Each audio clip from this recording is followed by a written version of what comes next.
Berkati hamba-Mu, berkati kami semua, sehingga kebenaran ini menjadi bahagian kami di dalam kami menapaki hari-hari kehidupan kami.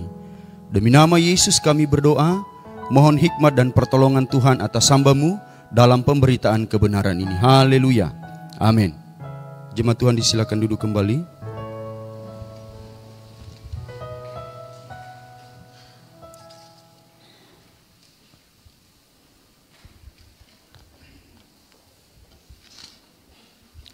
Saya ucapkan selamat pagi, shalom. Puji Tuhan, kita bersyukur kepada Tuhan karena Tuhan tetap baik dan setia dalam kehidupan kita. Sekalipun kadang kita tidak setia kepada Tuhan, tetapi Tuhan selalu konsisten dengan kesetiaannya kepada kita. Itu terbukti ketika kita ada hari ini, bukti bahwa Tuhan setia dalam kehidupan kita. Bapak Ibu Saudara, dalam bulan ini kita akan membahas tentang pemberian. Dan pagi hari ini secara khusus saya berbicara tentang prinsip yang benar dalam memberikan persembahan kepada Tuhan. Prinsip yang benar dalam memberikan persembahan kepada Tuhan. Kalau berbicara tentang pemberian, ada dua penekanan penting yang dibicarakan oleh Alkitab. Yang pertama, pemberian persembahan berupa harta benda. Yang kedua, pemberian berupa pribadi kita. Itu mengacu kepada pernyataan Rasul Paulus yang menegaskan dalam Roma 12, persembahkanlah seluruh tubuhmu sebagai persembahan yang hidup dan yang berkenan kepada Allah. Penekanannya adalah memberikan diri kita kepada Tuhan. Dan dalam kesempatan ini saya khusus berbicara bagaimana memberikan persembahan kepada Tuhan. Apa prinsip Alkitab yang benar dalam memberikan persembahan kita kepada Tuhan. Karena ada banyak orang yang memberi baik persembahan, baik apapun itu yang dia berikan, dia tidak mengerti apa prinsip Alkitab dalam memberi. Asalkan memberi, ya udah memberi. Bapak Ibu Saudara, mari kita melihat kebenaran firman Tuhan di dalam Markus pasal 12 ayat 41 sampai 44. Injil Markus pasal 12 ayat 41 sampai 44.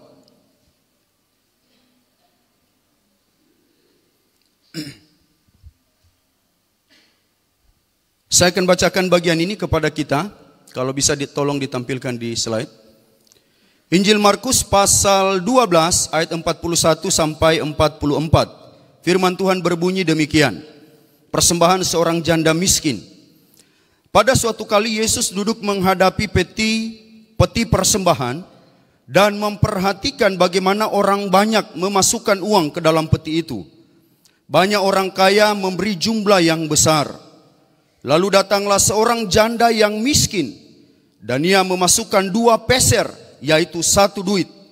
Maka dipanggilnya murid-muridnya dan berkata kepada mereka, "Aku berkata kepadamu, sesungguhnya janda miskin ini memberi lebih banyak daripada semua orang yang memasukkan uang ke dalam peti persembahan. Sebab mereka semua memberi dari kelimpahannya, tetapi janda ini memberi dari kekurangannya, semua yang ada padanya, yaitu seluruh nafkahnya." Bapak Ibu Saudara, dari pembacaan ini kita akan belajar tentang prinsip yang benar dalam memberi persembahan kepada Tuhan. Prinsip yang benar dalam memberikan persembahan kepada Tuhan. Bapak Ibu Saudara yang saya kasih di dalam nama Tuhan kita Yesus Kristus, untuk memahami tema ini, untuk memahami tema prinsip memberi ini, maka saya punya pertanyaan sederhana untuk memudahkan kita mengerti tentang tema ini. Saya memulai pembahasan ini dengan sebuah pertanyaan. Pertanyaannya adalah, kira-kira apa esensi atau apa inti dari pemberian itu? Apa inti dari pemberian itu? Karena kalau kita melihat orang-orang memberi tertuju pada fokus tertentu, tertuju pada hal tertentu, dan mereka tidak pernah memahami sebenarnya apa inti dari pemberian itu. Apa inti dari pemberian itu?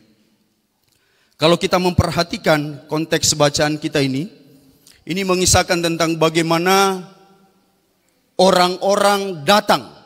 Banyak orang kaya disebutkan di sana yang memberikan persembahan dengan jumlah yang besar. Lalu ada salah satu perempuan janda miskin dikatakan dalam pembacaan ini. Memberikan persembahan dari orang-orang yang sekian banyak datang. Orang-orang sekian banyak datang memberikan persembahan dari pengamatan manusiawi kita. Dari pengamatan manusiawi kita. Ketika saya melihat bagian ini, sebenarnya menurut saya yang paling sedikit memberi ini adalah perempuan janda miskin ini. Menurut saya, waktu saya membaca. Tapi kenapa Tuhan Yesus mengatakan justru perempuan ini yang memberikan terbanyak? Sebenarnya apa prinsipnya, Bapak Ibu Saudara?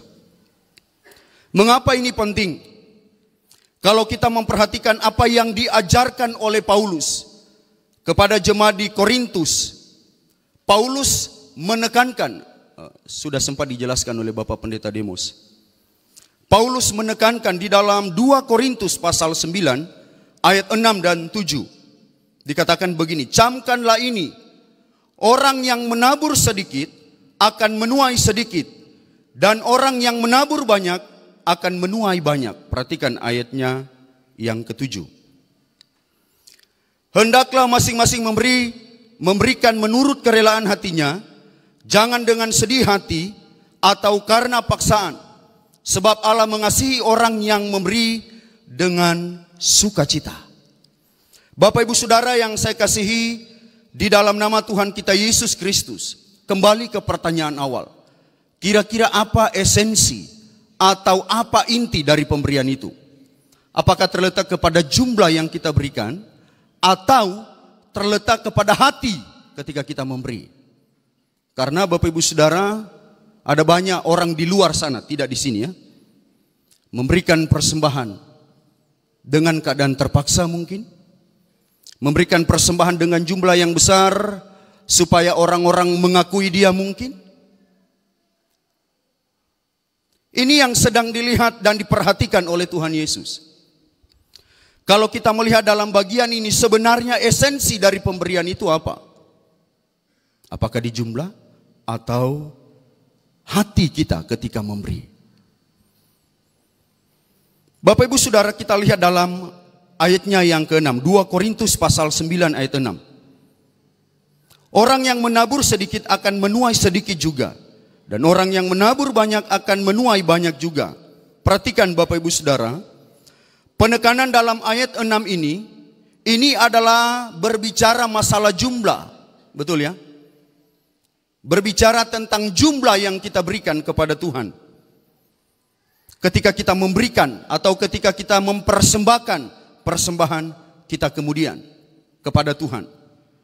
Tetapi kemudian apakah masalah jumlah ini menjadi esensi dari pemberian itu? Menjadi inti dari pemberian itu? Nanti sebentar kita lihat. Apakah ini yang menjadi inti dari pemberian itu? Lalu kita lihat dalam ayatnya yang ke-7. Hendaklah masing-masing memberikan menurut kerelaan hatinya. Jangan dengan sedih hati atau karena paksaan, sebab Allah mengasihi orang yang memberi dengan sukacita. Sekarang kita bandingkan dua ayat ini. Sebenarnya di mana letak inti dari pemberian itu? Apakah di ayat 6 yang menekankan jumlah, atau di ayat 7 yang menekankan motivasi memberi? Ya. Bapak Ibu Saudara, kita perhatikan sekali lagi apa yang menjadi kritik Rasul Paulus yang terkandung di dalam ayat 6 ini. Di dalam 2 Korintus pasal 9 ayat 6 ini. Apa yang menjadi kritik Rasul Paulus? Dari pernyataan Paulus dari ayat 6 ini, Paulus sedang memberikan pengertian begini, Bapak Ibu Saudara. Pertama, bahwa ketika kita memberi sedikit, maka kita akan menerima sedikit. Perhatikan ini ya. Dalam kritik Paulus dalam ayatnya yang ke-6 ini, yang pertama bahwa ketika kita memberi sedikit, maka kita akan menerima sedikit. Yang kedua, ketika kita memberi banyak, maka kita akan menerima banyak. Itu sebabnya Paulus bilang begini, orang yang menabur sedikit akan menuai sedikit juga, dan orang yang menabur banyak akan menuai banyak juga. Tapi Bapak Ibu Saudara, menarik bahwa dari pernyataan itu pun Paulus tidak pernah mengatakan bahwa barang siapa memberi persembahan sedikit, maka persembahan itu tidak berkenan kepada Tuhan. Bukan itu esensinya. Paulus dalam ayat ini tidak mengatakan kalau engkau memberi sedikit, maka itu tidak berkenan kepada Tuhan. Atau ketika engkau memberikan banyak, maka itu berkenan kepada Tuhan. Tidak. Bukan itu esensinya. Bukan itu intinya. Bapak Ibu Saudara yang saya kasih dalam nama Tuhan kita Yesus Kristus, bahkan pengajaran firman Tuhan tidak mengajarkan demikian, bahwa orang yang memberi sedikit tidak berkenan persembahannya kepada Tuhan. Orang yang memberikan banyak akan diperkenankan Tuhan. Bapak Ibu Saudara jangan salah berpikir tentang maksud saya ini ya. Saya menjelaskan tentang apa kritik Paulus yang terkandung dari 2 Korintus pasal 9 ayat 6 ini. Kalau begitu pertanyaannya adalah apa inti dari pemberian itu? Apa inti dari pemberian itu? Bapak Ibu Saudara, sebenarnya kalau kita lebih teliti melihat prinsip kebenaran firman Tuhan, maka sebenarnya inti dari pemberian itu terkandung di dalam ayatnya yang ke-7. Coba tampilkan ayat 7. Disebutkan begini, sekali lagi saya baca. Hendaklah masing-masing memberikan menurut kerelaan hatinya. Perhatikan ini. Jangan dengan sedih hati atau karena paksaan. Sebab Allah mengasihi orang yang memberi dengan sukacita. Saya tertarik dengan kata sebab Allah mengasihi orang yang memberi dengan sukacita. Tidak dikatakan di sini sebab Allah mengasihi orang yang memberi dengan jumlah yang banyak. No. Tidak ada pernyataan itu di sana. Berarti Bapak Ibu Saudara, ketika saya mempelajari ini, esensi pemberian itu, inti dari pemberian itu adalah ketika engkau bersukacita memberikan itu untuk Tuhan. Ada banyak orang yang memberikan dengan jumlah yang besar, tetapi dengan motivasi yang salah. Sekali lagi tidak ada di tempat ini, hanya ada di luar sana. Ada banyak orang yang memberikan persembahan dengan jumlah yang besar, tetapi dengan motivasi yang keliru. Bapak Ibu Saudara yang saya kasihi di dalam nama Tuhan kita Yesus Kristus.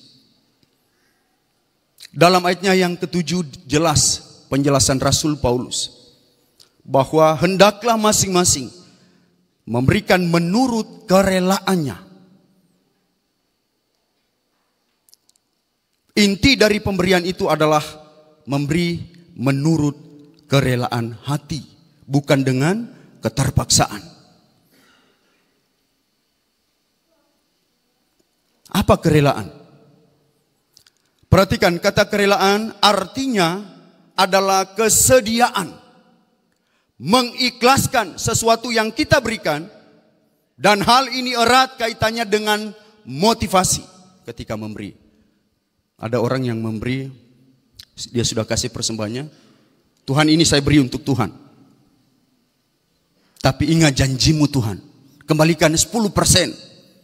Awas kalau Tuhan tidak kembalikan. Nah kalau sudah begitu kan salah motivasinya. Memberikan dengan kerelaan, mengikhlaskan sesuatu yang kita berikan untuk Tuhan. Bapak Ibu Saudara yang saya kasih dalam nama Tuhan kita Yesus Kristus. Dan hal ini erat kaitannya dengan motivasi memberi. Banyak orang Kristen yang memberi persembahan dengan motivasi yang keliru, dengan motivasi yang tidak benar. Motivasi mereka adalah supaya mereka diakui oleh jemaat bahwa mereka adalah pemberi persembahan terbanyak di dalam jemaat itu. Coba kita bandingkan dengan apa yang menjadi pengajaran Tuhan Yesus. Ini pengajaran Paulus. Sekarang kita lihat apa yang menjadi pengajaran Tuhan Yesus tentang pemberian. Mari kita lihat di dalam Matius pasal 6. Tolong ditampilkan di slide. Injil Matius pasal 6 ayat 3 dan 4. Saya akan bacakan. Injil Matius pasal 6 ayat 3 dan 4 di sana dikatakan. Ini pernyataan Tuhan Yesus. Tetapi jika engkau memberi sedekah, janganlah diketahui tangan kirimu apa yang diperbuat tangan kananmu. Ayat 4. Hendaklah sedekahmu itu diberikan dengan tersembunyi. Perhatikan ini. Maka Bapamu yang melihat yang tersembunyi akan membalasnya kepadamu. Bapak Ibu Saudara yang saya kasih di dalam nama Tuhan kita Yesus Kristus. Dalam ayatnya yang ketiga. Tetapi jika engkau memberi, janganlah diketahui tangan kirimu apa yang diperbuat tangan kanan. Bapak Ibu Saudara, ini sebuah analogi yang Tuhan pakai. Apa yang diberikan tangan kiri, tangan kanan tidak boleh tahu. Saya menerjemahkan secara sederhana bagian ini adalah ketika kita memberi persembahan, tidak perlu diumbar-umbar. Firman Tuhan berkata apa yang diberikan tangan kiri, tangan kanan pun tidak boleh tahu. Bahkan kalau kita lihat dalam ayatnya yang keempat, hendaklah sedekahmu itu diberikan dengan tersembunyi. Dengan tersembunyi. Apa maksud dari tersembunyi? Kata tersembunyi di sini diterjemahkan diberikan secara rahasia. Diberikan secara rahasia. Jadi antara pernyataan Paulus dan pernyataan Tuhan Yesus ini sinkron. Sinkron. Ya. Pernyataan Paulus dan pernyataan Tuhan Yesus ini nyambung, sinkron. Bahwa inti dari pemberian itu bukan jumlah yang harus diketahui oleh orang lain, tetapi memberi dengan hati. Memberi dengan motivasi yang benar. Bapak Ibu Saudara yang saya kasihi di dalam nama Tuhan kita Yesus Kristus. Saya tidak sedang mengkritisi regulasi kita di dalam memberikan persembahan. Saya tidak sedang mengkritisi aturan kita ketika kita memberikan persembahan bahwa orang-orang yang memberi persembahan namanya harus dibacakan di depan. Menurut saya itu tidak salah. Menurut saya itu tidak salah dan itu benar. Tapi pertanyaan sederhana timbul dalam hati saya. Sebenarnya ketika hal itu dilakukan, pertanyaan sederhana adalah, apa tujuannya? Kalau itu untuk menyenangkan Tuhan, it's okay. No problem. Tidak ada masalah. Tapi ketika kita melakukan itu supaya orang dengar dan kita menjadi sombong, maka bagi saya itu salah. Bagi saya kita sedang keliru. Karena memberikan persembahan, baik dari pernyataan Paulus dan pernyataan Tuhan Yesus, dikatakan bahwa hendaklah sedekahmu itu diberikan dengan tersembunyi, dengan rahasia. Tadi Pak Sekretaris sudah langsung katakan, jadi mulai terhitung hari ini tidak ada lagi nama yang dibacakan memberikan persembahan. Nanti lihat di buletin katanya. Bapak Ibu Saudara yang saya kasihi di dalam nama Tuhan kita Yesus Kristus. Mohon maaf saya katakan ini. Dan saya katakan hal ini adalah hal yang tidak salah. Sepanjang itu dilakukan dengan motivasi yang benar. Ketika nama kita dibacakan di sini, memberikan persembahan, itu tidak akan menjadi salah. Sepanjang motivasi kita memberi untuk Tuhan. Dan bukan untuk menyombongkan diri kita supaya didengar oleh orang lain. Itu tidak akan menjadi salah. Tetapi Bapak Ibu Saudara akan menjadi salah apabila hal itu dilakukan dengan motivasi yang tidak benar. Tujuannya supaya orang mengakui bahwa kita adalah orang-orang yang memberi dengan jumlah yang besar. Dan pada akhirnya kita menjadi sombong. Itu akan menjadi salah. Dan itu sangat rentan. Bapak Ibu Saudara, saya katakan begini. Silakan Bapak Ibu Saudara bawa persembahan saudara ke meja sekretaris. Dan tuliskan nama saudara di sana. Sepanjang itu dilakukan dengan tidak menyombongkan diri saudara kepada orang lain. Silakan. Tetapi saya tidak menyarankan apabila Bapak Ibu Saudara membawa persembahan ke meja sekretaris. Lalu dengan tujuan supaya dibacakan dan Bapak Ibu Saudara menjadi sombong. Tolong jangan dilakukan. Karena jelas pengajaran Tuhan Yesus memberi dengan sukacita, dengan motivasi yang benar, memberi dengan motivasi yang sungguh-sungguh kepada Tuhan. Sehingga dalam hal ini persembahan yang kita berikan kepada Tuhan bukan tujuannya supaya orang memuji kita, tetapi Tuhan yang dipuji, dimuliakan atas persembahan yang kita berikan.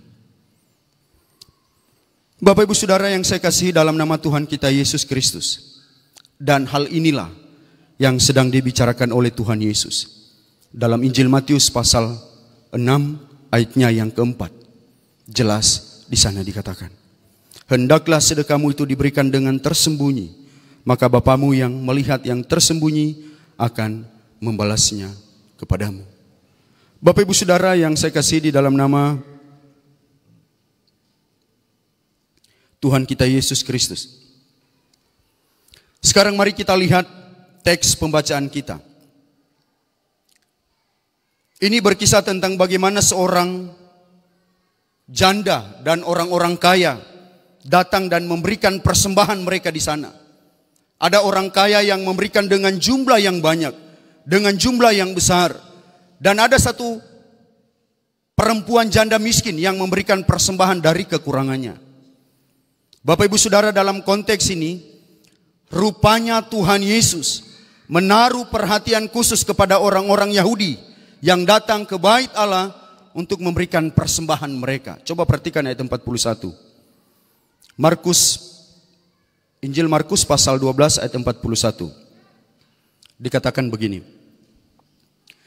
Pada suatu kali Yesus duduk menghadapi peti persembahan dan memperhatikan bagaimana orang banyak memasukkan uang ke dalam peti itu. Banyak orang kaya memberi jumlah yang besar. Perhatikan Bapak Ibu Saudara, dalam ayat 41 ini ada frasa Yesus memperhatikan orang-orang yang memberikan persembahan. Kata memperhatikan ini bisa diartikan mengamati, bisa diartikan melihat orang-orang yang datang membawa persembahan. Saya menyimpulkan bahwa rupanya Tuhan Yesus memiliki hati yang serius tentang orang-orang yang memberikan persembahan. Apa yang diamati oleh Tuhan Yesus? Waktu dikatakan dalam ayat 41 ini, Ia memperhatikan bagaimana orang banyak memasukkan uang itu. Pertanyaannya adalah apa yang sedang diperhatikan oleh Tuhan Yesus? Apakah jumlah pemberian? No. Yang diperhatikan oleh Tuhan Yesus adalah motivasi orang-orang yang datang memberikan persembahan itu. Yesus tidak sedang melihat, oh ini jumlah orang yang memberikan persembahan ini. Oh jumlahnya ini sekian. Tetapi kalau kita lihat bandingkan apa yang diamati oleh Tuhan Yesus dengan apa yang kita amati. Saya secara pribadi mengamati ini. Jangan-jangan logika Tuhan Yesus salah. Saya mengamati ini. Karena dari logika manusia, pasti kita akan berkesimpulan orang-orang yang kaya inilah yang terbanyak memberikan persembahan itu. Tapi mengapa Tuhan Yesus bilang, kok janda miskin ini? Padahal janda miskin ini memberikan paling sedikit Bapak Ibu Saudara. Paling sedikit dari jumlah nominal. Paling sedikit. Lalu Yesus berkata, Dia manggil murid-muridnya, sini kalian. Kalian perhatikan orang-orang yang beri persembahan itu. Yang paling banyak memberi adalah janda miskin ini. Dia memberi Dalam ayatnya yang ke-43. Maka dipanggilnya murid-muridnya dan berkata kepada mereka, aku berkata kepadamu, sesungguhnya janda miskin ini memberikan lebih banyak daripada semua orang yang memasukkan uang ke dalam peti persembahan. Yesus justru melihat janda miskin itu yang memberikan terbanyak. Padahal dari segi nominal dia paling sedikit. Bapak Ibu Saudara yang saya kasihi di dalam nama Tuhan kita Yesus Kristus. Kalau begitu pertanyaannya, apa yang sedang diperhatikan Tuhan Yesus di dalam ayat 41 ini? Waktu orang-orang datang berbondong-bondong membawa persembahan, ia memperhatikan orang memberikan persembahan. Apa yang diperhatikan? Yang diperhatikan Tuhan Yesus adalah motivasi hati memberikan persembahan itu. Saya mau katakan secara sederhana begini, Bapak Ibu Saudara, seberapa banyak duit yang kita berikan untuk persembahan kita, ketika itu dilakukan dengan tujuan supaya menyombongkan diri,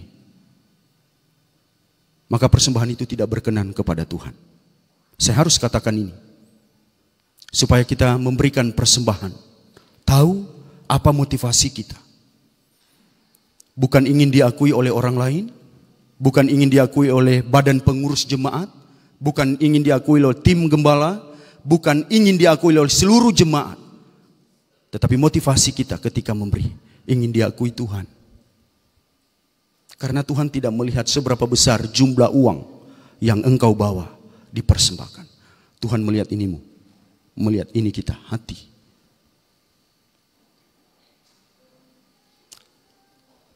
Bapak Ibu Saudara yang saya kasihi di dalam nama Tuhan kita Yesus Kristus. Perhatikan pemberian dengan jumlah yang besar itu.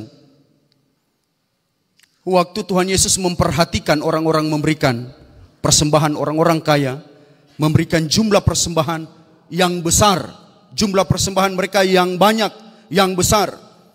Jumlah persembahan itu tidak membuat Yesus tertarik untuk memberikan reward, penghargaan kepada mereka, tidak. Yesus tidak tertarik dengan jumlah besar yang diberikan oleh orang-orang kaya itu. Justru Yesus tertarik dengan persembahan seorang janda miskin itu, yang nominalnya paling sedikit. Kenapa Yesus tertarik itu? Karena Yesus melihat hatinya. Bapak Ibu Saudara, baik kita memberikan banyak dengan jumlah yang banyak, tapi harus disertai dengan hati yang benar. Harus disertai dengan hati yang memiliki motivasi yang sungguh-sungguh. Inilah yang dilihat oleh Tuhan Yesus. Tuhan Yesus justru memberikan pujian kepada seorang janda miskin itu yang hanya memberikan sedikit menurut firman Tuhan. Tetapi rupanya apa yang dilihat manusia itu sangat berbeda dengan apa yang dilihat oleh Allah. Allah melihat ketulusan hati kita ketika kita memberikan persembahan. Kita memberikan berapapun jumlahnya Bapak Ibu Saudara, silakan bawa dengan hati yang sungguh-sungguh percaya kepada Tuhan. Bukan dengan motivasi yang lain. Bukan dengan motivasi yang keliru. Pada pagi hari ini Bapak Ibu Saudara, kita akan belajar tentang apa prinsip Alkitab tentang pemberian persembahan itu. Apa prinsip Alkitab? Yang pertama, coba kita lihat dalam ayatnya yang ke-44. Dikatakan begini, sebab mereka semua memberi dari kelimpahannya, tetapi janda itu memberi dari kekurangannya, semua yang ada padanya, yaitu seluruh nafkahnya. Perhatikan, prinsip Alkitab tentang pemberian. Yang pertama, ketika memberi tidak membuat perhitungan dengan Tuhan. Ketika memberi tidak membuat perhitungan dengan Tuhan. Bapak Ibu Saudara, perhatikan dalam ayat 44 ini. Bagian terakhir disebutkan begini, semua yang ada padanya, yaitu seluruh nafkahnya.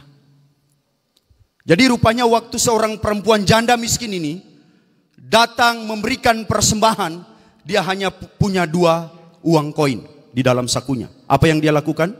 Dia tidak berpikir begini, nanti kalau saya ambil semua uang saya ini, lalu saya berikan, dia tidak berpikir begini, nanti apa yang akan saya makan?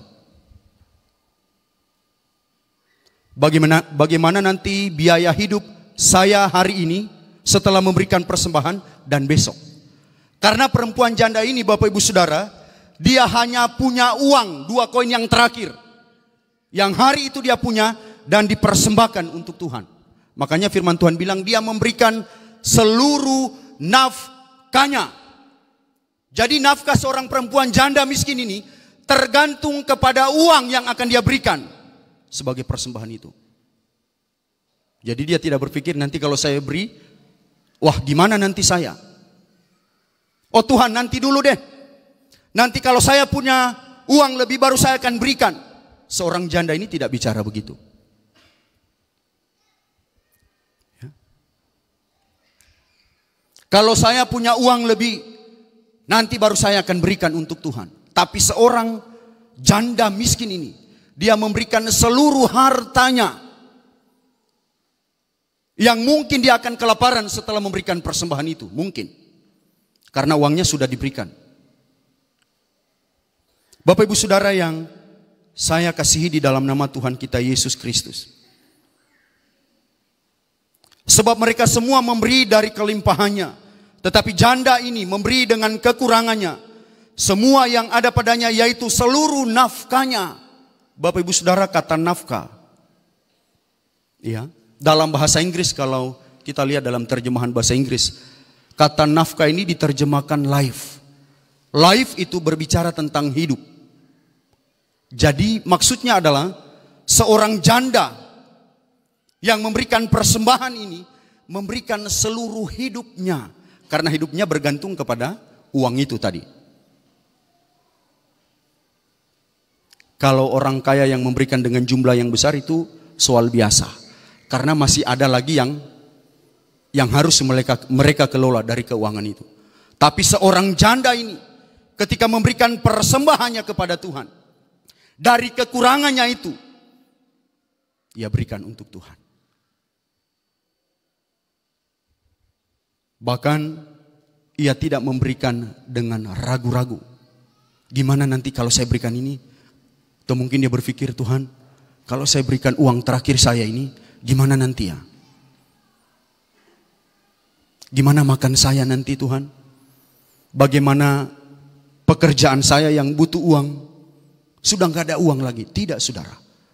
Jadi dalam hal ini, seorang perempuan janda miskin ini ketika memberi harta, nafkahnya itu, ia tidak membuat perhitungan dengan Tuhan. Ya.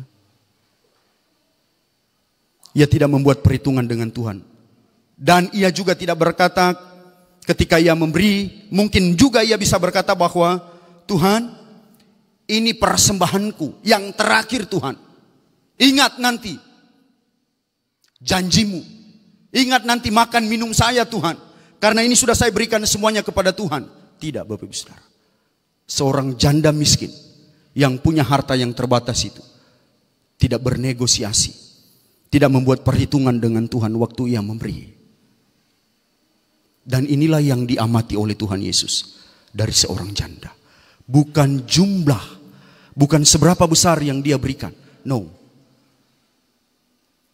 Tetapi seberapa kesungguhan hatinya untuk terlibat dalam pelayanan Tuhan, dalam memberi untuk Tuhan. Kalau berbicara jumlah nominal, Bapak Ibu Saudara, sudah pasti seorang janda miskin ini tidak masuk hitungan. Enggak masuk hitungan. Karena dari segi nominal dia sudah kalah dari yang kaya. Tapi dalam hal ini Tuhan melihat hatinya yang sungguh-sungguh terlibat dalam pelayanan persembahan, terlibat dalam pelayanan pemberian. Bapak Ibu Saudara yang saya kasihi di dalam nama Tuhan kita Yesus Kristus.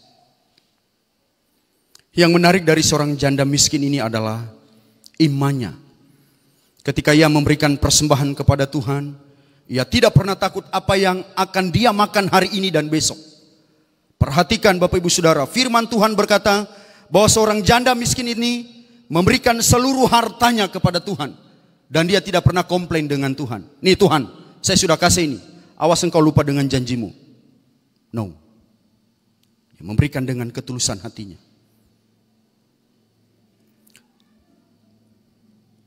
Sekali lagi saya bacakan ayat 44. Coba perhatikan baik-baik. Sebab mereka semua memberi dari kelimpahannya. Kata mereka, ini merujuk kepada orang kaya yang dibicarakan oleh Tuhan Yesus, yang memberikan persembahan dengan jumlah yang besar dari kelimpahan mereka. Pertanyaan untuk kita renungkan adalah, apakah bisa kita memberikan persembahan dari kekurangan kita? Apakah bisa kita memberikan persembahan kita yang terbaik untuk Tuhan dari kekurangan kita?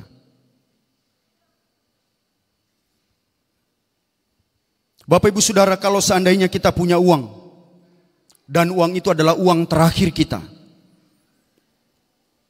dan tidak ada uang lain, tidak ada uang lain, tidak ada harta lain selain uang terakhir itu. Contoh, kita punya uang 100.000. Dan hari itu kita harus dituntut untuk memberi. Apakah bisa kita memberikan persembahan yang terbaik untuk Tuhan dari kekurangan itu? Dilema inilah yang sedang dihadapi oleh seorang janda miskin. Dia punya uang yang terakhir, harta bagi dia yang terakhir. Tetapi dituntut untuk mempersembahkan yang terbaik. Kalau kita punya banyak harta, bisa saja kita memberikan. Tapi kalau uang itu adalah uang terakhir kita, pertanyaannya adalah, apakah bisa kita memberikan persembahan dengan uang terakhir itu untuk Tuhan? Ini yang dilakukan oleh seorang janda miskin, Bapak Ibu Saudara. Bapak Ibu Saudara, saya teringat waktu kuliah. Kami bergereja di Parosia. Gereja Parosia itu adalah gereja yang terdekat, gereja Kemah Injil yang terdekat dari kampus. Jadi kami memilih gereja terdekat karena memang tidak ada uang untuk transportasi ke gereja lain. Jadi kami pilih gereja Kemah Injil Parosia yang didirikan oleh Jafrai. Kami pergi ke sana, berjemaah di situ.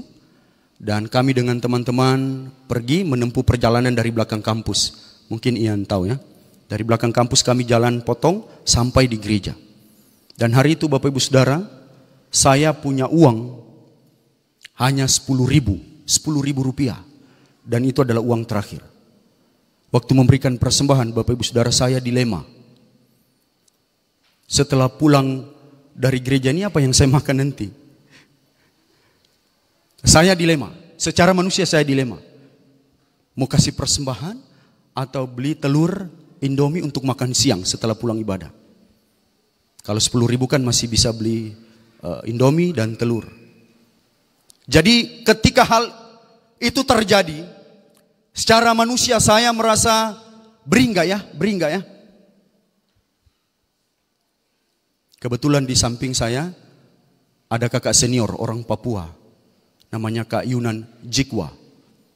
Jadi dia ambil uangnya dan dia taruh persembahannya. Karena saya lihat dia taruh persembahan, saya ambil uang saya katakan dalam nama Yesus, pasti Tuhan pelihara.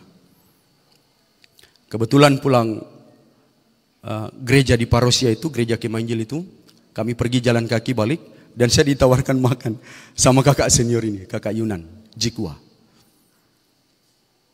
Puji Tuhan, Tuhan memelihara. Bapak Ibu Saudara, kadang hal ini diperhadapkan kepada kita dan membuat kita harus mengambil keputusan, memberi atau tidak, untuk Tuhan atau untuk perut kita. Jadi prinsip pertama, memberi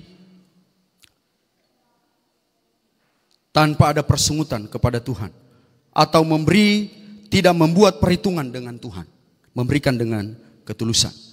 Yang kedua, apa prinsip Alkitab tentang pemberian? Yang kedua dalam ayatnya yang ke-43, perhatikan. Maka dipanggilnya murid-muridnya dan berkata kepada mereka, aku berkata kepadamu, sesungguhnya janda miskin ini memberi lebih banyak daripada semua orang yang memasukkan uang ke dalam peti persembahan. Yang kedua, prinsip Alkitab tentang pemberian adalah memberi dengan motivasi yang benar. Menarik Bapak Ibu Saudara bahwa Tuhan Yesus rupanya menilai orang-orang yang datang memberikan persembahan. Dan dari hasil penelitian Tuhan Yesus itu, Tuhan Yesus menyimpulkan bahwa seorang janda miskin itulah yang memberikan persembahan terbanyak. Padahal sesungguhnya janda miskin itulah yang memberikan nominal persembahan paling sedikit. Tetapi rupanya bukan nominal itu yang dilihat Tuhan, tetapi Tuhan melihat hati seorang perempuan janda miskin itu ketika ia datang memberikan persembahan, memberi dengan motivasi yang benar. Memberi dengan motivasi yang benar. Mengapa motivasi menjadi hal penting ketika kita memberikan persembahan kita kepada Tuhan? Mengapa motivasi menjadi penekanan penting ketika kita memberikan persembahan kita kepada Tuhan? Motivasi itu melibatkan hati. Karena sederhana Bapak Ibu Saudara. Karena Tuhan lebih tertarik motivasi hatimu daripada jumlah hartamu. Saya ulangi.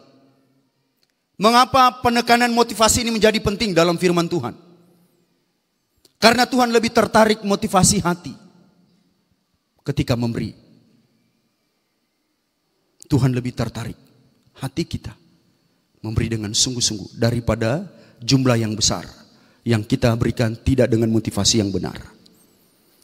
Bapak Ibu Saudara, jangan salah memahami ya. Kalau begitu kita beri yang sedikit. Bukan itu. Seberapapun yang Bapak Ibu Saudara berikan, selagi itu dilakukan dengan motivasi yang benar, maka itu tidak salah. Tetapi sebanyak apapun yang Bapak Ibu Saudara berikan, ketika itu dilakukan dengan motivasi yang tidak benar, maka itu akan menjadi keliru. Bapak Ibu Saudara, Tuhan lebih tertarik hati. Makanya motivasi ketika memberi itu menjadi sangat penting. Seandainya Tuhan melihat jumlah persembahan yang dipersembahkan oleh orang-orang Yahudi pada waktu itu, mungkin perempuan janda miskin itu tidak menjadi pusat perhatian Tuhan Yesus. Seandainya Yesus melihat jumlah, mungkin perempuan janda ini yang miskin ini tidak menjadi perhatian Tuhan Yesus. Kemungkinan yang menjadi perhatian Tuhan Yesus adalah orang-orang kaya yang memberikan persembahan dengan jumlah yang terbanyak. Kemungkinan itulah yang menjadi perhatian Tuhan Yesus. Tetapi Yesus tidak melihat itu. Bicara tentang esensi pemberian, maka terletak hati. Esensi pemberian terletak motivasi hati kita memberi. Ya. Tuhan Yesus melihat bahwa hal ini menjadi sangat penting. Tuhan Yesus sangat tertarik dengan motivasi yang ada pada perempuan janda miskin itu. Itu sebabnya dia sangat tertarik dan memberikan reward, memberikan pengakuan kepada perempuan janda miskin ini bahwa dialah yang memberikan terbanyak. Yang dinilai bukan karena nominalnya, tetapi karena hati, motivasi, memberikan tanpa bersungut-sungut kepada Tuhan. Bapak Ibu Saudara, mengapa Yesus tidak tertarik kepada orang kaya yang dimaksudkan dalam Alkitab sini ya, yang jadi perenungan kita? Mengapa Yesus tidak tertarik kepada orang kaya yang memberikan jumlah yang besar, persembahan yang besar? Mengapa Yesus tidak tertarik hal itu? Karena mereka memberikan persembahan mereka dengan keangkuhan mereka. Mereka memberikan persembahan dengan kesombongan mereka. Ingin dilihat orang lain, ingin diakui oleh orang lain bahwa mereka adalah orang hebat. Inilah yang membuat Yesus tidak tertarik. Seandainya mereka memberikan dengan jumlah yang besar, disertai dengan motivasi yang benar, Yesus pasti tertarik. Tetapi karena motivasi mereka ingin diakui, menyombongkan diri kepada orang lain, maka Yesus tidak tertarik. Mereka tidak lagi memberikan persembahan mereka sebagai bentuk ketundukan mereka kepada Tuhan, tetapi mereka jadikan pemberian itu sebagai ajang di mana mereka sedang memamerkan harta mereka kepada orang lain. Ini yang dilihat oleh Yesus. Dan saya percaya ini tidak ada di jemaat kita di tempat ini. Amin. Tidak ada. Yang terakhir, apa prinsip Alkitab tentang pemberian? Di dalam 2 Korintus pasal 9 ayat 7 dikatakan begini. Hendaklah masing-masing memberikan menurut kerelaan hatinya, jangan dengan sedih hati atau karena paksaan. Sebab Allah mengasihi orang yang memberi dengan sukacita. Yang terakhir, prinsip Alkitab tentang pemberian yaitu memberi dengan sukacita. Memberi dengan hati yang senang, memberi dengan hati yang gembira. Bahkan kalau kita melihat di dalam penekanan Paulus ini, dia melihat bahwa hendaklah masing-masing memberikan menurut kerelaan hati, jangan dengan sedih hati. Kalau lawan dari sedih ya gembira, sukacita. Makanya Paulus tutup di ayat 7 ini dengan kata, sebab Allah mengasihi orang yang memberi dengan sukacita. Kontrasnya adalah memberi dengan hati yang sedih. Sukacita kontras dengan hati yang sedih. Menarik bahwa Paulus menekankan ini kepada orang-orang Korintus. Mereka punya karunia yang banyak. Mereka punya hal yang baik untuk dipakai dalam pelayanan. Tetapi mereka masih harus diingatkan ketika mereka memberi persembahan. Yaitu berilah persembahan dengan sukacita. Jangan dengan paksaan. Jangan dengan sedih hati. Ya. Sebab Allah mengasihi orang yang memberi dengan sukacita. Kiranya Tuhan memberkati perenungan kita pada pagi hari ini. Dan kita melihat esensi pemberian itu terletak kepada hati motivasi kita ketika kita memberi. Mari kita berdiri.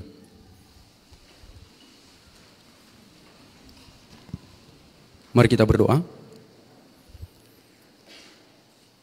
Segala puji dan syukur kami persembahkan kepadamu ya Tuhan. Kami bersyukur karena Tuhan sudah menolong kami dalam kegiatan ibadah pada pagi hari ini. Kami bersyukur karena dalam bulan ini kami boleh berbicara tentang pemberian. Suatu tema yang sangat penting untuk kami bahas. Dan pada pagi hari ini kami telah mendengarkan penjabaran kebenaran-Mu. Melalui hamba-Mu kiranya kebenaran ini akan memberikan kami motivasi, akan memberikan kami wawasan, pemahaman, pengetahuan yang benar tentang prinsip Alkitab, bagaimana harus memberi. Kami boleh diajarkan bahwa esensi dari pemberian itu bukan terletak kepada jumlah yang kami berikan, tetapi kepada hati kami ketika kami memberi yang terbaik untuk Tuhan. Terima kasih untuk kebenaran-Mu. Terima kasih kiranya Tuhan menguatkan kami melalui kebenaran ini. Saudara-saudara yang saya kasih dalam nama Tuhan kita Yesus Kristus, arahkanlah hatimu dan pikiranmu kepada Tuhan dan terimalah berkat daripadanya. Allah adalah sumber segala kasih karunia yang telah memanggil engkau ke dalam kemuliaannya yang kekal. Allah yang memberkati engkau dan melindungi engkau. Allah menyinari engkau dengan wajah-Nya dan memberi engkau kasih karunia. Allah menghadapkan wajah-Nya kepadamu dan memberi engkau damai sejahtera. Mulai sekarang sampai selama-lamanya. Puji Allah, pohon berkat.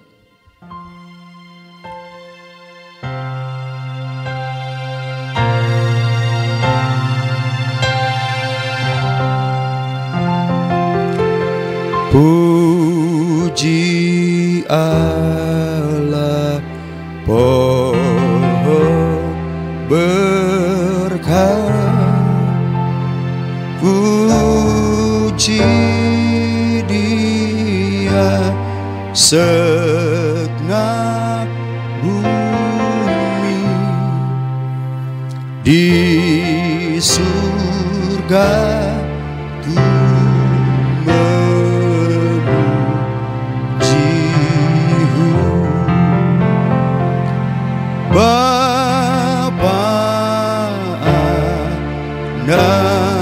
dan Roh Kudus.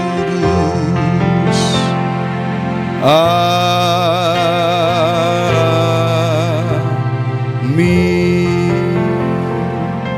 Amin. Jemaat Tuhan silakan duduk kembali, kita bersaat teduh.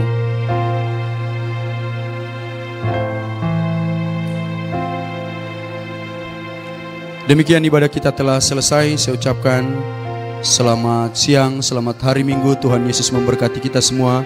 Shalom.